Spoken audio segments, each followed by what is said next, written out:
Welcome friends, প্রত্যেকে স্বাগত আমাদের ইউটিউব চ্যানেলে। যে সমস্ত ভিউয়ার্সরা প্রথমবার চ্যানেলটি দেখছেন তারা অবশ্যই চ্যানেলটিকে সাবস্ক্রাইব করে দেবেন এবং চ্যানেলের পাশে থাকা বেল আইকনটি প্রেস করবেন যাতে এই ধরনের খবরাখবর সবচেয়ে দ্রুত আপনাদের কাছে পৌঁছে যায়। তো এসএসসির চাকরি বাতিল মামলা, যেটা সুপ্রিম কোর্টে এই মুহূর্তে শুনানি হতে চলেছে এই সোমবার, অর্থাৎ আমরা শনিবারে দাঁড়িয়েছি, মাঝখানের একটি দিন। তো সোমবার এই মামলার শুনানি হতে চলেছে। তো সেই সোমবার কী কী বিষয়ে আর্গুমেন্ট হবে সে বিষয় নিয়ে আজকের ভিডিওতে আমরা আলোচনা করব। স্টে পড়ছে কি, পড়ার সম্ভাবনা কতটুকু সেটা নিয়ে আলোচনা থাকবে।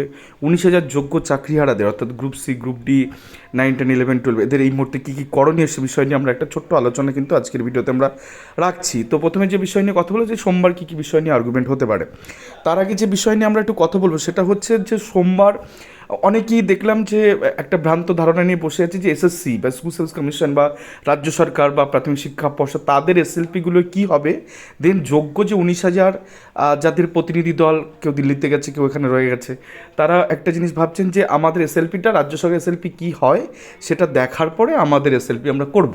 তো এই জায়গায় কতটা ভুল হচ্ছে সেটা বোঝানোর জন্য দুটো উদাহরণ আমি টেনে বলবো। দেখুন, রাজ্য সরকারের আন্ডারেই স্কুল সার্ভিস কমিশন, তার আন্ডারেই হচ্ছে মধ্যশিক্ষা পর্ষদ। তো রাজ্য সরকার একটা এসএলপি করলেই তো পারতো, এখানে তো আর second SLP school service commission বা মধ্যশিক্ষা পর্ষদ তো এসএলপি করার দরকারই ছিল না। একটা এসএলপি করতো, যেটাতে যা রায় আসবে সেটা স্কুল সার্ভিস কমিশন দেখতো, দেন পরবর্তীতে তার পরবর্তী পদক্ষেপ বা মধ্যশিক্ষা পর্ষদ তার পরবর্তী পদক্ষেপ তারা নেওয়ার চেষ্টা করতো। কিন্তু সেটা তারা করেনি। তারা প্রথম দিনই তাদের যার অবস্থান তারা পরিষ্কার করবে বলে এই মামলা রাজ্য সরকারের সাথে সাথে স্কুল সার্ভিস কমিশন এবং মধ্যশিক্ষা পর্ষদ তারা কিন্তু প্রত্যেকেই গেছে। এখানে যাওয়া উচিত ছিল সেই সমস্ত যোগ্য প্রার্থী যারা নিজেদের যোগ্য চাকরিহারা বলে দাবি করছেন। তার কারণ একবার এই সম্পর্কিত এই যে এসএসসি চাকরি বাতিল সংক্রান্ত মামলা, ফার্স্ট এসএলএসটি এবং থার্ড আরএলএসটি, সুপ্রিম কোর্ট যদি একবার শুনে নেন ঠিকঠাক অর্থে, পরবর্তী ক্ষেত্রে সিমিলার ম্যাটার যখনই যে বেঞ্চেই অ্যাসাইন হোক না কেন, যদি পরবর্তী ক্ষেত্রে যোগ্য প্রার্থী তার এসএলপি দায়ের করে, তো সেক্ষেত্রে সেই মামলা আসবে এবং এই মামলার যে বিরোধী পক্ষ যারা থাকবে তারা কিন্তু বিবাদী পক্ষ যারা থাকবে তারা কিন্তু সেক্ষেত্রে বলবে যে এই মামলা অমুক বেঞ্চে অমুক দিন নিষ্পত্তির একটা ব্যাপার হয়ে গেছে বা অমুক বেঞ্চ শুনেছে। তাহলে সেক্ষেত্রে এই এসএলপিগুলো পরবর্তী ক্ষেত্রে যারা করতে চলেছেন বা যারা করতে যাবেন যোগ্যদের তত্ত্বে, সেগুলো কোথাও গিয়ে জিনিসটা সেই পানসে ব্যাপারটা হয়ে গেল, সেই মিষ্টতা ব্যাপারটা কিন্তু থাকলো না। অর্থাৎ মোদ্দা কথা, এসএলপি দায়ের করতে হতো যেদিন সোমবার এই যে জাজমেন্ট এসে তার পরবর্তী 1-2 দিনের মধ্যে করে দিলে, 7টা দিন টাইম পাওয়া গেছে। সেখানে পর্যন্ত এখনও পর্যন্ত যোগ্যদের তরফ থেকে গ্রুপ সি, গ্রুপ ডি, 9, 10, 11, 12 কোনো একটা এসএলপি এখনও পর্যন্ত দায়ের হয়নি। তার কারণ হচ্ছে ব্যর্থতা। তারা না বুঝতে পেরেছে ব্যাপারটা, না তাদেরকেও বোঝাতে পেরেছে, না তারা কোনো কিছু থেকে শিক্ষা নিয়েছে। 32,000 মামলার ক্ষেত্রে সেম, সুপ্রিম কোর্টে যখন মামলাটা যায় সেম, কিন্তু সঙ্গে সঙ্গে সরকারের পাশাপাশি বা প্রাথমিক শিক্ষা পর্ষদের পাশাপাশি তারা কিন্তু একাধিক এসএলপি তারা কিন্তু করে দেয় এবং প্রচুর অ্যাডভোকেট অ্যাপিয়ার করে দেয়, জানার স্টে নিয়ে তারা চলে আসে, এখন তারা স্টে এনজয় করছে। এক্ষেত্রে কী হলো, এক্ষেত্রে তারা সেই মানে ঠান্ডা চা সেটাও ফুফু দিয়ে খাচ্ছে। আরে ভাই, যখন এই যে ডিভিশন বেঞ্চে মামলাটা চলছিল, রাজ্য সরকারের উপরই তো তখন নির্ভর করেছিল যে না রাজ্য সরকার ঠেকিয়ে রাখবে, পারেনি। সেখানে কেউ সেখানে অ্যাডেড পার্টি হয়নি, সেখানে অ্যাডিশনাল পার্টি বা আলাদা করে কোনো ম্যাট অ্যাপ্লিকেশন বা কোনো কানেক্টেড অ্যাপ্লিকেশন কেউ কিছু করেনি। তো সেক্ষেত্রে এগুলো না করে তারা দিব্যি ভেবেছে সব ঠিক হয়ে যাবে, দেন এখান থেকে পিছন থেকে কাছা খুলে নিয়ে বেরিয়ে গেল। ব্যাপারটা তো তাই হচ্ছে। এবার আজকে রাজ্য সরকার যেখানে যাচ্ছে, প্রথম কাজ কী ছিল, দ্রুত এসএলপি দায়ের করতে হবে, তারপর যা হবে দেখা যাবে। এবার মামলাটা এক অর্থে 3-4টে এসএলপি অলরেডি শুনানি হয়ে যাচ্ছে, তারপরে যদি এসএলপিগুলো হয় সেই এসএলপিগুলো গুরুত্ব কতটা থাকছে। আজকে নো ডাউট সবকটা গ্রুপ থেকে প্রচুর সংখ্যক পিটিশন তারা তুলেছে, প্রচুর সংখ্যক টাকা পয়সা হ্যান্ডেলিং হচ্ছে বা আগামী দিনে হবে। কেউ তো সবাই তো এখানে চাকরিটা বাঁচাতেই চাইছে। পিটিশনের ভিত্তিক কিছু হবে না, এটা সবাই মোটামুটি জানি। সেখানে যদি 10, 15, 20 জন, 30 জন বা একজনকে নিয়েও যদি একটা এসএলপি দায়ের করা যেত, যেটাকে জটিলতা কম, তাহলে অন্তত একটা অ্যাডভোকেট এখানে অ্যাপিয়ার করানো যেত।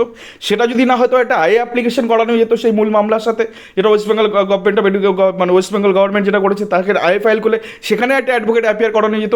প্রথম দিন অ্যাডভোকেট অ্যাপিয়ার করানোটাই আসল।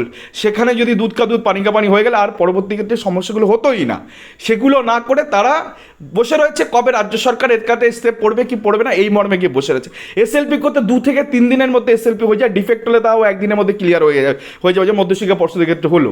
এগুলো খুব চটজলদি করতে হতো, সেখানে নির্বুদ্ধিতা, অপদার্থতার জন্য যে টিম লিডারগুলো আছে তারা এগুলো করছে, তারা জানি না কোন বুদ্ধি দিয়ে করছে, আদতে গিয়ে সবাইকে ফাঁসিয়ে ছেড়ে দিয়েছে। আজকে এসএলপিগুলো প্রথম দিন হয়ে গেলে প্রথম দিনে একটা নিষ্পত্তি হতো। আমি বলছি যে স্টেপ পড়েও যায়, পরবর্তী ক্ষেত্রে সেই মামলাতে সাইড থেকে ঢুকে সেখানে গিয়ে কী বলবে। প্রথম দিনে তো ঢোকার দরকার ছিল, প্রথম দিন তো সাবমিশনগুলো রাখার দরকার ছিল, সেটা কোথায় হলো?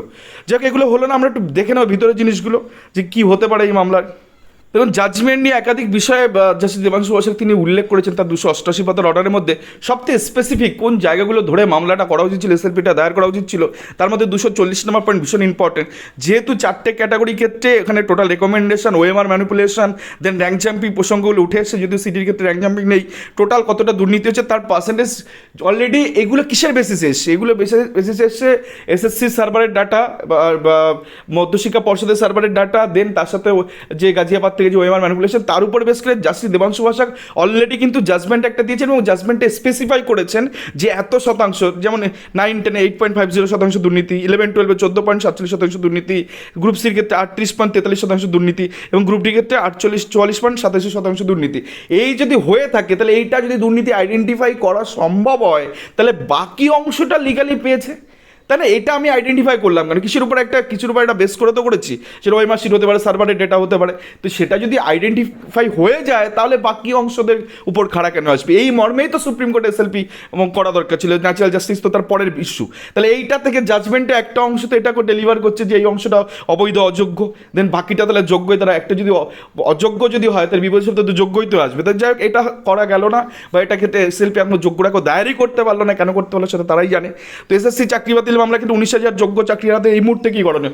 খুব দ্রুত যে সমস্ত গ্রুপ অ্যাডমিনগুলো আছে তারা দায়িত্ব নিয়েছে, তারা বোঝে চাই না বোঝে অত কিছু জানার দরকার নেই, ডাইরেক্ট প্রত্যেকটা প্রার্থীকে উচিত তাদের মাথায় যে কোনো হোক বুদ্ধি এটাকে ঢুকিয়ে যে তোমরা ভাই ইমিডিয়েট এসএলপি করো। যদি এসএলপি না হয় দ্রুত চেষ্টা করো সোমবারের মধ্যে যদি কোনোভাবে সম্ভব হয় যে অন্তত একটা আইএ ফাইল করে অন্তত একটা অ্যাডভোকেট মানে অ্যাপিয়ার করানো। টাকা পয়সা উঠে যাবে, টাকা পয়সা নিয়ে সুপ্রিম কোর্টে কিচ্ছু এসে যায় না। আমরা 252 জন একটা ওই 3929 প্রাইমারি ম্যাটার মনে আছে, 252 জন তারা সিঙ্গেল বেঞ্চে 15-20টা অর্ডার, ডিভিশন বেঞ্চে 8-10টা অর্ডার, দেন সুপ্রিম কোর্টে একাধিক 15-20টা হিয়ারিং তারা চালিয়ে গেছে। 252 জন যাদের কাছে যারা চাকরিও করে না, তারা যদি টানতে পারে 252 জন সদস্য supreme court, high court, single bench, ডিভিশনের সুপ্রিম কোর্ট, তাহলে যে কোনো প্রার্থী যারা চাকরি করছে তারা তো কিছু পাচ্ছে প্রত্যেক মাস গেলে, তাহলে তারা যে কোনোভাবে তুলতে পারে। তো পিটিশনে হিউজ দরকার নেই, যদি মনের ইচ্ছা, যদি সদিচ্ছা থাকে, যদি শক্ত হাতে দেখভাল করা যায় এবং বুদ্ধিমত্তা যদি থাকে, তাহলে কম লোকেও কিন্তু বড় মামলা টানা সম্ভব এবং বড় অ্যাডভোকেটও দেওয়া সম্ভব। পাটোয়ারি স্যার করে দাঁড় করিয়েছিল, ঠিক আছে। অলরেডি তিনটে মুকুল রোহতগি, কপিল সিব্বল, মনু সিংভি এঙ্গেজ, বাকি পড়ে থাকলো মীনাক্ষী আরোরা ম্যাডাম। হরিশ তো অনেক দূরের ব্যাপার, জানি না তো কেউ টানতে পারবে কিনা, ওই মুখেই বাতেলা সার হবে। দেন মীনাক্ষী ম্যাডাম রয়েছে, মীনাক্ষী আরোরা ম্যাডাম, আর Patwalia sir, PS Patwalia sir রয়েছে। তো এদেরকে ধরা যেত, সেগুলো কেউ করেনি। যাই হোক, মোদ্দা কথা এই মুহূর্তে এনিহাও চাপ সৃষ্টি করে যারা পিটিশন তুলেছে তাদের কাছে চাপ সৃষ্টি করে ইমিডিয়েট হয় একটা আইএফআইএল যদি একজনকে দিয়েও করানো সম্ভব হয়, সোমবার আর অ্যাডভোকেট অ্যাপিয়ার করাতেই হবে ওখানে।